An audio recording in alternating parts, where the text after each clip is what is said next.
Bonsoir à tous, je suis ravie de vous retrouver pour votre journal de ce soir. Bienvenue à tous. Tout de suite et maintenant, les titres. L'ancien président du Faso, Roch-Marc Christian Kaboré, renversé le 24 janvier par le mouvement patriotique pour la sauvegarde et la restauration, le MPSR, sera en résidence avec une sécurité due au rang de président qu'il a occupé.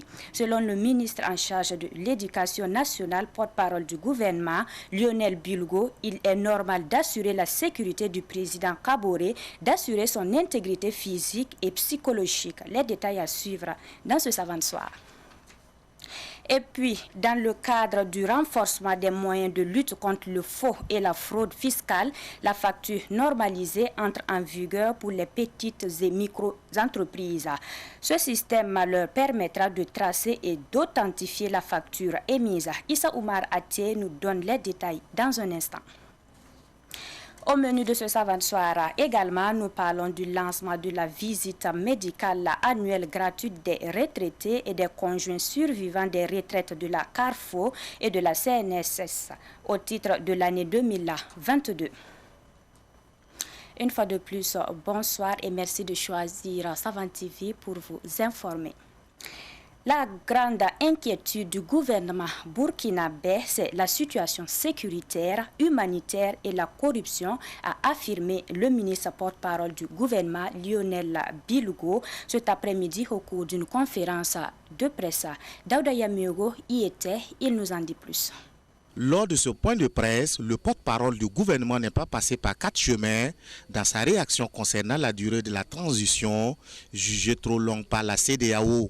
Pour Lionel Bilgo, le seul délai qui compte, c'est celui de la restauration de la sécurité. On croit au bon sens de la CEDEAO. Dans le communiqué que j'ai lu tout à l'heure, on vous parle d'une CEDEAO des peuples. Et le bon sens voudrait vraiment qu'on tienne compte du contexte de chaque État, du désir de chaque peuple. Et pour le nôtre, nous avons touché le fond. Et notre désir le plus ardent, c'est de rejoindre, c'est de remonter en surface. Et donc, en réalité, nous ne courons pas derrière les délais. Je vous ai dit que le seul délai que le gouvernement se fixe, c'est le délai lié au contexte et à l'opérationnel. Nous devons faire les choses avec réalisme, avec la plus grande prudence pour le bonheur du peuple burkinabé.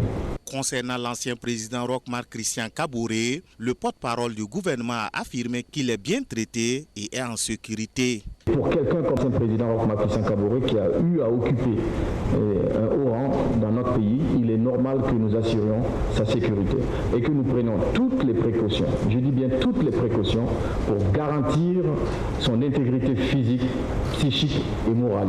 D'ailleurs, sur ce point, la commission de la CEDEAO qui était au Burkina au sortir de la visite qu'ils ont rendue au président Roch-Marc Christian Kaboré ont bien confirmé qu'il était dans de bonnes dispositions en termes de sécurité, d'intégrité physique, psychique et morale.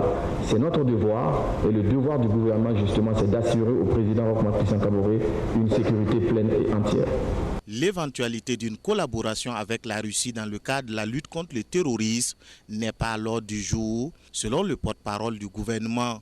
Le gouvernement du Burkina Faso a fait le choix de maintenir ses relations et surtout de travailler avec les institutions de la sous-région et les institutions internationales. Nous ne ménageons aucun effort pour chercher des soutiens afin de nous aider et de nous permettre justement à sécuriser davantage le pays. La question de la Russie n'est pas une question d'actualité, mais ce n'est pas non plus une question de non-actualité. Je pense que pour le moment, nous nous attelons à mettre en place un dispositif permettant au pays de rebondir et de surtout retrouver la sécurité pleine et entière de notre territoire. Le gouvernement s'est dit aussi favorable à la nomination d'un médiateur, comme le veut la CEDEAO. 2 mois, c'est l'ultimatum lancé aux autorités de la transition par le mouvement. Plus rien ne sera comme avant pour sécuriser le pays et le retour des personnes déplacées internes dans leur localité d'origine. Il exige également la libération de l'ancien président Roch-Marc Christian Kaboré. Fatih Sankara pour les précisions. Le mouvement Plus rien ne sera comme avant, MPSK, pourrait renouer avec la rue si les attaques terroristes persistent. Le MPRESCA s'offusque contre la recrudescence des attaques terroristes et donne 2 mois aux autorités pour libérer le pays. Le MPSR, c'est un mouvement, mais les gens étaient sur le terrain bien avant l'arrivée de Roch Marc Christian Kaboré. Ils connaissent mieux le terrain. Et si aujourd'hui, quelqu'un nous dit que 2 mois, on ne peut pas libérer une crise de 7 ans, nous le dirons qu'en 7 ans, on ne peut pas finir avec une gestion calamiteuse de 27 ans. Donc, tout veut dire beaucoup de choses. Mais nous les invitons à aller de l'avant et nous les donnons 2 mois à vouloir sécuriser le pays. 2 mois que les préfets lancent au MPCR. 2 mois qu'on les donne de vouloir sécuriser le pays parce que la saison privée va venir. Donc, ces 2 mois qu'on a dit, nous les demandons. Sinon, les préfets sortiront et nous allons marcher jusqu'à Poussiam pour dire nos mécontentements. Tout comme de nombreuses OSC, le MPRESCA réclame également la libération sans condition de l'ancien président Roch Marc Christian Kaboré. Le MPRESCA, se basant sur le rétablissement de notre constitution après le coup d'État, invite le gouvernement du MPSR à libérer sans condition le président Roch Marc Christian Kaboré s'il n'est nullement poursuivi pour d'autres raisons relevant de la justice. Une autre exigence du MPRESCA, c'est la publication de l'enquête sur le drame d'Inata et l'ouverture d'une enquête sur la mort du VDP Ladji Yoro. Le MPRESCA faisant de la lutte contre le terrorisme son cheval de bataille ne peut passer sous silence sans rendre un vibrant hommage à un grand patriote et intrépide combattant nommé El Hadj Soumaïla Gana Médi Yoro, tombé les armes à la main pour la défense de la patrie. Pour l'occasion, le MPRESCA exige qu'une enquête soit ouverte afin de situer les circonstances de sa mort. Le mouvement Plus le sera comme avant souhaite que soit publié le rapport d'enquête sur le triste et inadmissible drame d'Inata que le gouvernement déchu avait diligenté. La coopération militaire avec la France est invitée à cette rencontre du MPRESCA avec la presse. Et comme d'habitude, le MPRESCA appelle à la rupture de cette coopération pour une synergie d'action avec les pays voisins.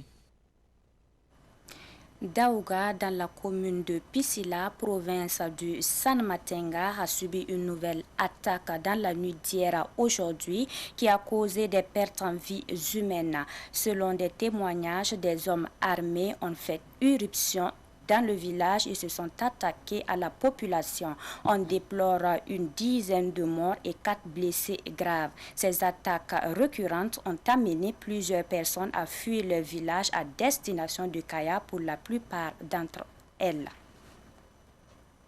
Autre sujet pour poursuivre, c'est un ouf de soulagement pour les petites et les micro-entreprises du Burkina Faso. La Chambre de commerce du Burkina Faso et la Direction générale des impôts viennent de lancer officiellement la généralisation de l'usage de la facture normalisée au Burkina Faso. Plus de précisions avec Issa Oumar Ati. Les entreprises burkinabées ont désormais un moyen pour lutter contre la concurrence déloyale, le faux et la fraude afin d'avoir un climat d'affaires favorable. Il s'agit de la facture normalisée. Ce système qui a été mis en place depuis 2017 et qui concernait seulement les grandes et moyennes entreprises est désormais généralisé aux petites et micro-entreprises. Elles peuvent donc émettre des factures normalisées avec un sticker qui permet de tracer et d'authentifier la facture émise. Pourquoi est-ce que la facture normalisée a été créée et pourquoi on généralise la facture normalisée au segment des petites et des micro-entreprises aujourd'hui? Parce que tout simplement, fondamentalement, la facture normalisée contribue à assainir le climat des affaires. La facture normalisée permet de lutter contre le faux, contre la fraude fiscale. Particulièrement au niveau donc, des entreprises, la facture normalisée permet de sécuriser en fait les transactions. La facture normalisée permet également aux entreprises d'éviter ce qu'on appelle la concurrence déloyale. La facture normalisée permet aux entreprises de mieux élaborer leur comptabilité et bien sûr voilà, de sécuriser donc leurs revenus également. La généralisation de la facture normalisée est coordonnée par la Chambre de commerce et d'industrie du Burkina Faso et la Direction générale des impôts. Des sanctions sont donc prévues pour les entreprises qui ne se conforment pas à la nouvelle règle. Mais pour l'instant, les deux institutions jouent plutôt la carte de la sensibilisation et de la formation. Du point de vue technique fiscal, il y a des interdictions de déduction, soit de la TVA facturée, soit donc des charges pour la comptabilisation des résultats imposables au titre des entreprises. Maintenant, ce n'est pas notre souhait d'appliquer ces sanctions. Dans notre démarche, nous allons procéder par la sensibilisation avec l'appui donc de tous nos partenaires. Nous allons procéder à l'information, nous allons procéder à la formation. Ceci étant, nous espérons que dans un avenir que nous souhaitons très proche, voilà, tous les contribuables, tous les assujettis pourront donc en tout cas se mettre à ce régime-là et que bien entendu, avec la contribution des différentes fêtières, nous n'aurons pas besoin en fait des sanctions. La coupure du ruban marquant l'ouverture officielle de la direction de la facturation normalisée et des téléprocédures par les ministres en charge de l'économie et du commerce a mis fin à la cérémonie. Je vous l'annonçais en titre, la caisse de retraite des fonctionnaires Carrefour a initié une visite médicale gratuite au profit des retraités de la Carrefour et de la CNSS. Cette visite annuelle va durer jusqu'au 30 juin 2022. Le lancement de la dite visite médicale a eu lieu ce matin à l'hôpital du district de Nongre-Massam. Siblina Kelsey. La visite médicale des retraités de la Carrefour et de la CNSS et leurs conjoints survivants dure 3 mois. Une occasion pour ces personnes de se faire dépister pour certaines pathologies chroniques ou cancéreuses, ce qui permettra leur suivi régulier en cas de maladie. Laure Zongo, la directrice générale de la Carrefour, revient sur les avantages de cette visite médicale annuelle gratuite au profit des retraités. À travers cette visite médicale, au moins une fois par an, on se rassure que les pensionnés et les conjoints survivants peuvent avoir accès à des consultations médicales à un médecin, peuvent avoir quelques examens de laboratoire à faire et peuvent avoir une prise en charge pour certaines pathologies. Il y a la visite, il y a les examens à faire et il y a la prise en charge. Mais comme j'ai dit tantôt, cette visite médicale est organisée autour d'une liste d'examens à prendre en charge. Et cela a été institutionnalisé depuis 2017. Les associations des retraités bénéficiaires de cette visite médicale saluent cette initiative, mais souhaitent que plusieurs autres pathologies soient prises en compte, ainsi que la construction d'un centre gériatrique pour la prise en charge des personnes âgées. Pour le moment, la visite annuelle elle est régulière, mais il reste qu'il y a des pathologies qui ne sont pas encore prises en compte, que nous souhaiterons que ça voie le jour. Vous savez, les personnes âgées, notamment au niveau de la vue, c'est un problème pour eux, alors que pour le moment, ce n'est pas pris en compte. Le problème urinaire, pour le moment, ce n'est pas pris en compte. Bon, notre souhait est que toutes ces pathologies-là puissent être prises en compte afin de pouvoir aider les personnes âgées que nous sommes. Et il y a la construction du centre gériatrique concernant les personnes âgées. Nous voulons que ce centre-là voit effectivement le jour parce que ça va soulager un temps, soit que certaines questions. Et de deux, nous savons qu'il y a une loi, la loi 024 du 17 octobre 2016 portant promotion et protection des droits des personnes âgées. Nous voulons quand même que cette loi-là soit appliquée. Cette visite médicale qui a débuté ce jeudi 31 mars prend fin le 30 juin prochain, soit 3 mois. Une importante quantité de matières explosives, de produits pharmaceutiques issus de la contrebande et de consommables biomédicaux saisis dans le quartier d'Apoya à Ouagadougou. C'est la coordination nationale de lutte contre la fraude qui a saisi ces produits aux environs du marché de Sankariari.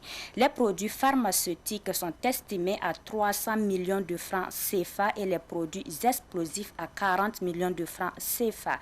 Une explosion de ces produits aurait entraîné une destruction totale sur un rayon de 200 mètres et un impact pouvant être ressenti à 1 kilomètre. Selon les spécialistes, une personne a été interpellée et les enquêtes se poursuivent. Sport, avant de nous quitter, l'Union sportive de Marcoussis dans l'arrondissement 9 de Ouagadougou a remporté le week-end dernier la deuxième édition du tournoi de Marcoussis dénommé Marcoussis Foot. Ruben Wilson Kodio nous en dit plus. Réunir les jeunes pour la paix et la cohésion sociale, c'est l'objectif de ce tournoi de Maracana Marcoussis Foot qui était à sa deuxième édition. L'Union sportive de Marcoussis, vainqueur de la première édition, se retrouve une fois encore en finale de cette édition face aux Flèches d'Or du secteur 38. Le club de Marcoussis, plus réaliste, imprime sa suprématie en dominant son adversaire du jour par 1-0. Le promoteur nous parle des innovations de cette édition. L'année passée, on a organisé le tournoi Maracana Foot et un tournoi de pétanque. Voilà, pour cette fois-ci, on a ajouté le tournoi de baby foot. Voilà, juste pour renforcer la cohésion sociale et agrandir en tout l'épanouissement de la jeunesse. Amadé Savadogo, l'ex-deuxième adjoint au maire de l'arrondissement 9, est l'invité d'honneur de cette finale. Il apprécie positivement l'initiative. L'initiative, je la salue à sa juste valeur, car dans un premier temps, ça réunit beaucoup de monde. Ça permet également aux jeunes du secteur de s'épanouir, de se retrouver en tout cas autour du ballon rond. Même son de cloche pour le coparrain, le Malgré Naba, qui a effectué le déplacement pour soutenir l'initiative. Là où il y a une cohésion sociale, eux, ils ne peuvent que s'impliquer. Donc, ils saluent vraiment tous ceux qui se sont mobilisés, que ce soit financièrement ou matériellement, pour soutenir l'activité, a toujours œuvré dans ce sens, car c'est l'enfant qui œuvre chaque année à pouvoir réunir les jeunes et toutes personnes du quartier. Et là où il y a la cohésion sociale, il y a la paix. Ce tournoi a connu une réussite grâce au soutien du parrain. Jean Kaboré s'engage à toujours soutenir l'initiative. Nous sommes très contents de cette initiative et nous voulons en premier lieu remercier Dieu Tout-Puissant pour avoir permis la tenue de cette activité. C'est une activité qui va regrouper la jeunesse et les amoureux du football autour d'un idéal. Elle est aussi une démarche qui favorise la cohésion sociale et la paix au Burkina Faso. Parce que ce qui nous préoccupe actuellement, c'est que la paix revienne au Burkina Faso. Cette deuxième édition du tournoi Marcoussis Foot avait démarré le 6 février dernier avec au total 26 clubs. Et c'est la fin de ce Savane Soir. Merci à vous qui l'avez suivi et merci pour votre constante fidélité. L'actualité continue sur Savane TV. Tout à l'heure, le journal en langue nationale Moré. Quant à moi, on se donne rendez-vous la semaine prochaine. Dieu voulant. Portez-vous bien.